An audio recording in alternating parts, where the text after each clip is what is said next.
અમદાવાદ સાબરમતી વિસ્તારમાં પાર્સલ બોમ્બનો મામલો સામે આવ્યો છે। તેને લઈને આ સમાચાર મળી રહ્યા છે। અમદાવાદથી આ સમાચાર મળી રહ્યા છે। સાબરમતી વિસ્તારમાં પાર્સલ બોમ્બનો જે મામલો સામે આવ્યો, ઝોન 2 એલસીબીએ મુખ્ય આરોપી રૂપેણ અને રોહનની ધરપકડ કરી છે। ત્રાગડ વિસ્તારમાં બંને આરોપીઓની ક્રેટા કારમાંથી ધરપકડ કરવામાં આવી છે। આરોપીઓ પાસેથી 2 બોમ્બ, હથિયાર અને કારતૂસ મળી આવ્યા। ત્યારે ઝોન 2 ડીસીપી ભરત રાઠોડનું આ મામલે નિવેદન સામે આવ્યું છે। અમદાવાદથી આ સમાચાર મળી રહ્યા છે। સાબરમતી પોલીસ, એલસીબી સહિતની ટીમો તપાસમાં લાગી હતી તેવું નિવેદન આપ્યું છે। રૂપેણ બારોટ, રોકી ઉર્ફે રોહન રાવણની પણ આ મામલે ધરપકડ કરવામાં આવી છે। આરોપીની કારમાંથી 2 જીવતા બોમ્બ, એક દેશી તમંચો પણ મળી આવ્યું હોવાનું તેમણે જણાવ્યું। આ સાથે જ બોમ્બને ડીએક્ટિવ કરતા 3 કલાકનો સમય લાગ્યો હોવાનું પણ નિવેદન આપ્યું છે। બંને બોમ્બ અને દેશી તમંચો રૂપેણે જાતે જ બનાવ્યો હોવાનો ખુલાસો કર્યો છે। તો આરોપી ગૌરવ ગઢવી સ્થળ પરથી પકડાયો હતો।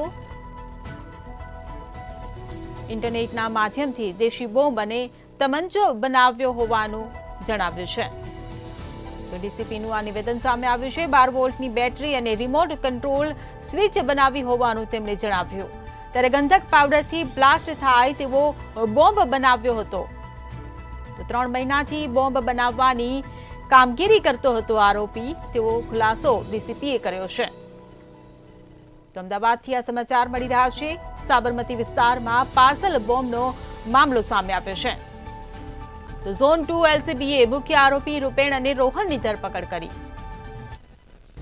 ગઈકાલે જે પાર્સલ બોમ્બ નો જે મુદ્દો હતો અને જે એના બાબતે ગુનો દાખલ થયેલ, એ અનુસંધાને ગઈકાલે જે પાર્સલ જેને ડિલિવર્ડ કર્યું હતું એ ગૌરવ ગઢવી નામનો વ્યક્તિ કે જેને પકડી લેવામાં આવેલ, ગઈકાલે જે સ્થળ ઉપરથી જે પકડાઈ ગયેલ હતો, એ પછી અમારી જે ટીમ છે, જે સાબરમતી પોલીસ સ્ટેશનની ટીમ, મારી એલસીબીની સ્ક્વોડ, વિવિધ ટીમો બનાવી અને જે મેઇન સૂત્રધાર છે આખા ગુનાનો, જે રૂપેણ બારોટ અથવા એ નામ લખે છે રૂપેણ રાવ, અને બીજું જે નામ છે એ રોકી ઉર્ફે રોહન રાવણ, એ બંને જે બેના મુખ્ય આરોપી હતા એને પકડવા માટે જુદી જુદી ટીમો બનાવી અને એ ટીમ બનાવી અને એને પકડવા માટે કાર્યવાહી કરતા ગઈકાલે રાતે એ આપણને બંનેને પકડી લીધેલા છે। જ્યારે એમને પકડવામાં આવ્યા ત્યારે એમની પાસે એક કાર હતી અને કારની અંદર 2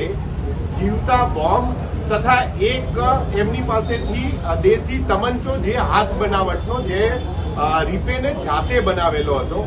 બંને બોમ્બ પણ જાતે બનાવેલા હતા। બોમ્બ બંને લાઈવ હતા અને એ બીડીડીએસ અને એફએસએલની ટીમની મદદથી 3 કલાક જેટલી મહેનત બાદ આ લાઈવ બોમ્બને અમે એને નિષ્ક્રિય કરેલ છે અને બંનેની ધરપકડ કરેલ।